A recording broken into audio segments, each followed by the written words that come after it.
chat with Harry Holmwood now. Hello, Sam. Hey, Harry, how are you doing? You all right? I'm doing very well. Yes, thank you. Good to see you. Yeah, just a little change it up. We're running a little bit behind schedule. We're going to change the order a little bit, create a little bit more interactivity because I'm going to have a chat with you. And I've known you for many years, and when whether you like me or not, I don't know, for many years. But and interesting, when we were talking about doing this, I thought I've got to get Harry onto this because I always think of you as being the sort of the go-to person on the Japanese market. I might be totally wrong. We're going to find out in the next 15 minutes. But tell the audience about your sort of pedigree and your connection with the Japanese games market. Sure. So I mean, I feel slightly embarrassed being proclaimed as a Japan expert after we've had some actual Japanese people on. But what I have been, I'm not currently, but what I have been in the past is kind of the Western guy at a Japanese company. So I've kind of probably negotiated some of the challenges and things that I found sort of working with a Japanese company. But historically, I mean, I've been in games for 30 years. I was a programmer. I still am a programmer. I worked at Sony on the first PlayStation. I had a studio which did an IPO, advised lots of investors and things. And at some point, I ended up starting the European office for Marvelous, which is a Japanese console and mobile publisher. And I ran that for 7 years up until a couple of years ago. So that's kind of my Japanese heritage, is a little bit of Sony and quite a lot of Marvelous. I mean, that in itself is fantastic. So we'll dive into that, and perhaps maybe that's what I mean. So from a UK person's perspective, your experience is invaluable, and I want to really tease out some of the things about to help the UK companies and international companies that are listening today to really work out how they can build those relationships with Japanese companies and individuals and some of those kinds of aspects. So there's often a perception in the UK about Japanese companies and the way that they work. Now, you've got hands-on experience of doing that. How did you find working with a Japanese publisher for Marvelous for those years? It's great. I would say it's fascinating. It's fun. It's occasionally frustrating. I think when I first started at Marvelous, actually, there was an American guy that worked out there, who still lives out there, lived out there for some 20 years or so now. And he said to me, what you can't do is come over here with your Western way of thinking and think, you tell us how it is and everything's going to change. It's not going to change. And it's important to understand that it is different. The way of doing business is different. The structures are different. And I think we can get a little bit carried away in the West with things like the cosmetic parts of that. We get obsessed with how you hold your business card and, do I have to learn how to and that stuff, that's part of it. But there's a much more important part, which is thinking about how decisions are made. We know a little bit that there's this kind of consensus culture in Japan. There's a thing that I learned.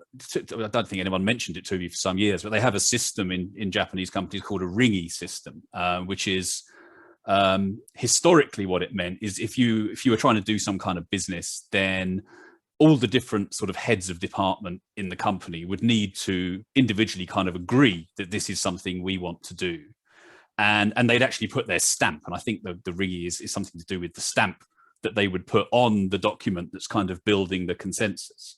And while we didn't have that sort of official stamp, we certainly had the concept that you need to get, if you want to do something, you need to get the various people to buy in. And you typically do that on a kind of one-to-one basis. It's not, I remember the first time I went into what was called a strategy meeting.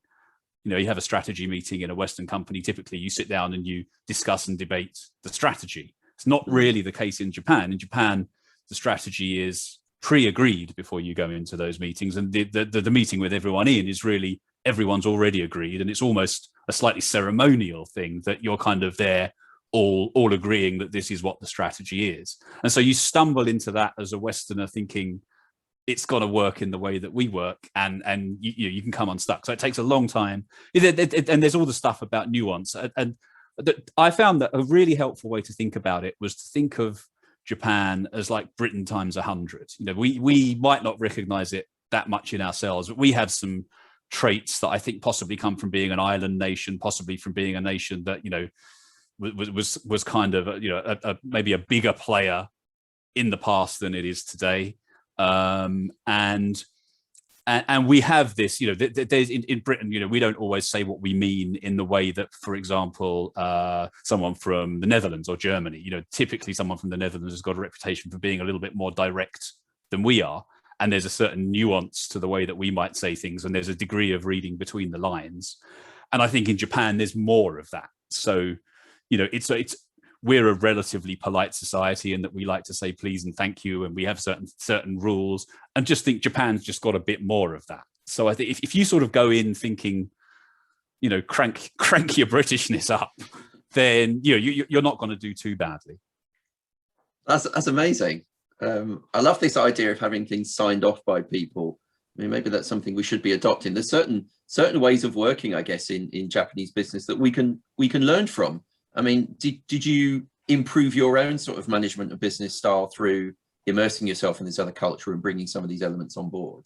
I think I certainly learned. There are a huge number of positives in the Japanese way of doing business. I think this consensus culture slows you down. There's no question about that. Everyone who's tried doing business with Japanese companies will tell you they couldn't believe how long it took to go from the pitch into the meeting. Into the deal. But it does also tend to mean that once a Japanese company commits to doing something, it means it. And there probably isn't for a number of reasons, there probably isn't that kind of nagging doubt in some people in the company, should we be doing this? Or certainly if there is that nagging doubt, no one's ever going to say it, because once a sort of corporate decision is made, everyone is bought in. And there's a lot less kind of culture maybe of arguing up, which can be a frustration. If you're the outside company and you feel like something is happening that shouldn't be happening, or there's been a misunderstanding and you want to go in and re-pitch something or clarify something, that can actually be really hard.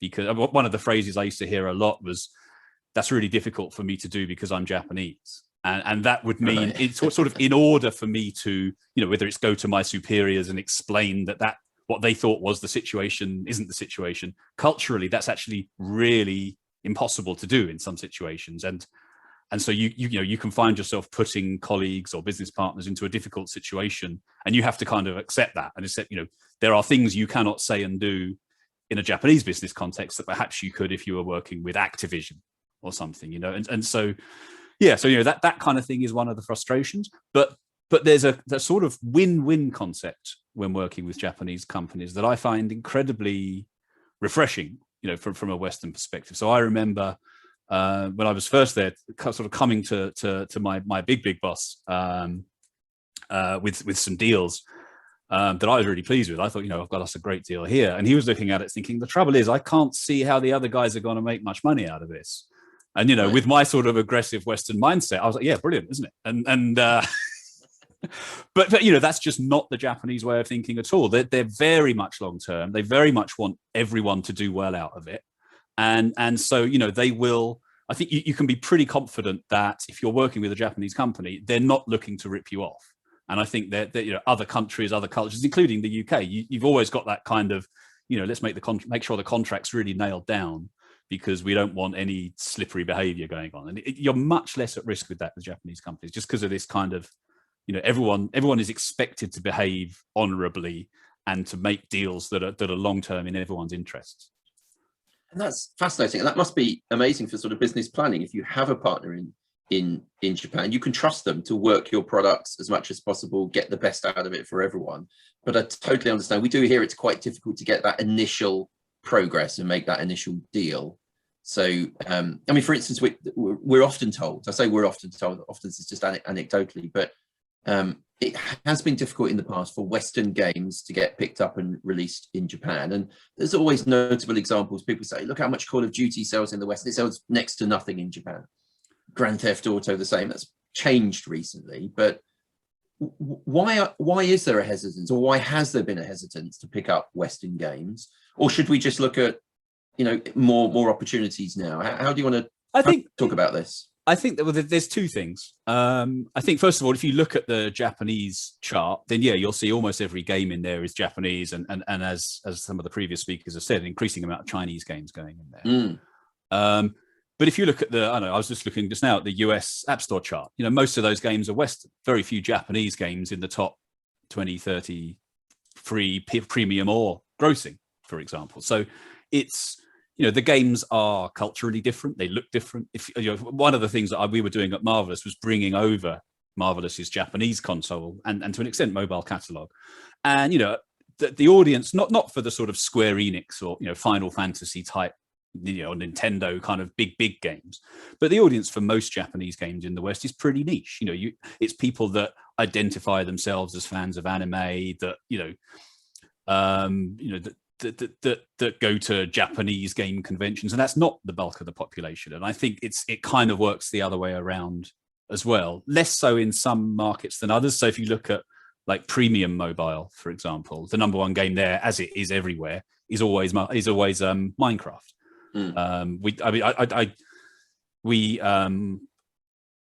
My company, we made the mobile version of Stardew Valley, and that's a game that does very well in Japan.